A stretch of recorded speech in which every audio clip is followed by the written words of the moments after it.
A guy named Marcus in Atlanta owns 6 rental properties worth a combined $2.4 million. He drives a nice car. He takes 2 international trips a year.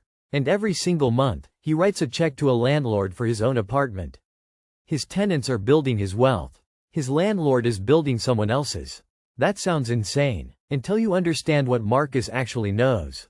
Because everything you were taught about homeownership as the foundation of wealth, that was not financial advice.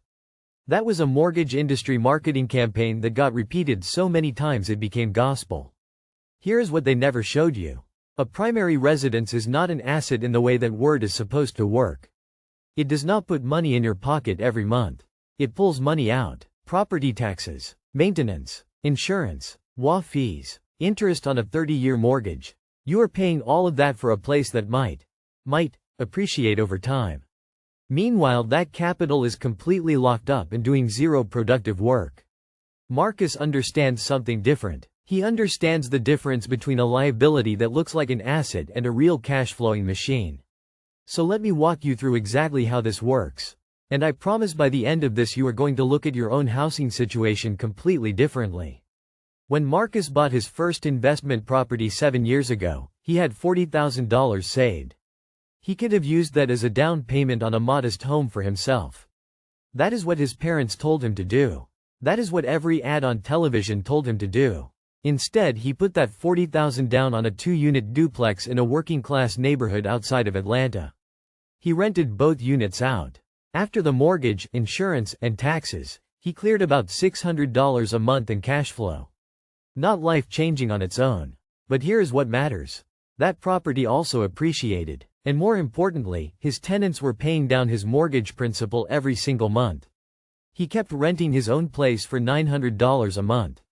That felt like losing. It felt like nothing was his. But his net worth was climbing because his money was working. 3 years later he refinanced. Pulled equity out. Used it as the down payment on property number 2. Then did it again. Then again. By year 6 he had 6 properties. Monthly cash flow of just under $5,000 after expenses.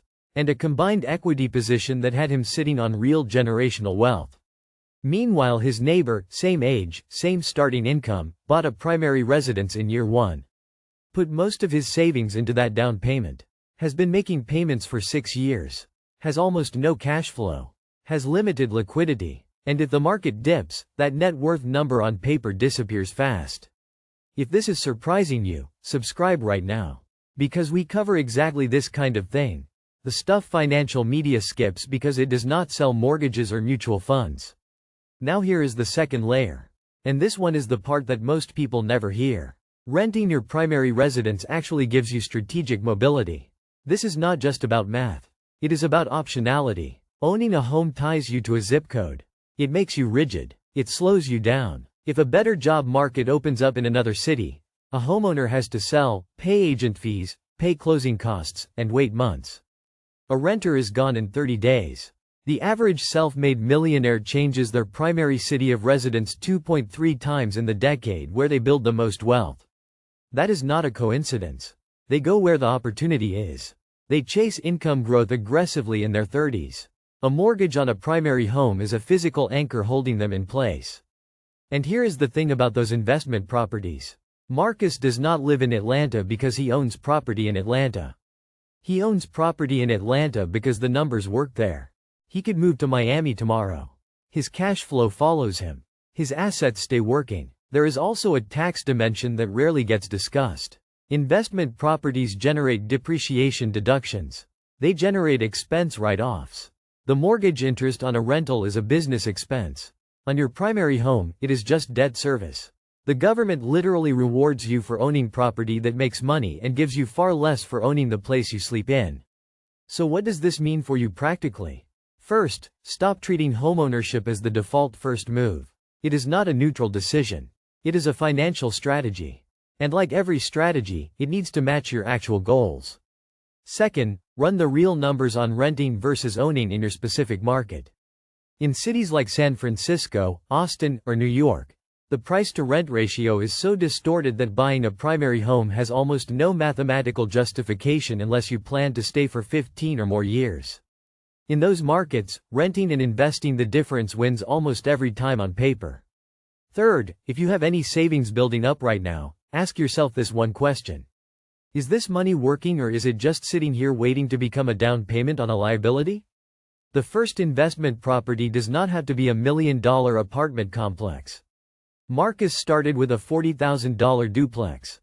There are markets right now where a solid single-family rental can be acquired for under $150,000 with 15 to 20% down. That is a real starting point for a real person. The psychological shift is the hardest part. Renting feels like losing. It feels like you have nothing to show. But wealth is not visible. Wealth is the money flowing toward you every month while you sleep. Your landlord is not beating you. You are just playing a different game right now. The question is whether the game you are playing is the one that actually gets you where you want to go. Marcus is 36 years old. He has never owned the place he lives in. And he has more financial freedom than 90% of homeowners his age. The rule was not a rule. It was a story someone told you. You get to write a different one. Stay for the next video. Because we are breaking down exactly how to find your first cash-flowing rental property with less than $30,000 saved. That one changes everything.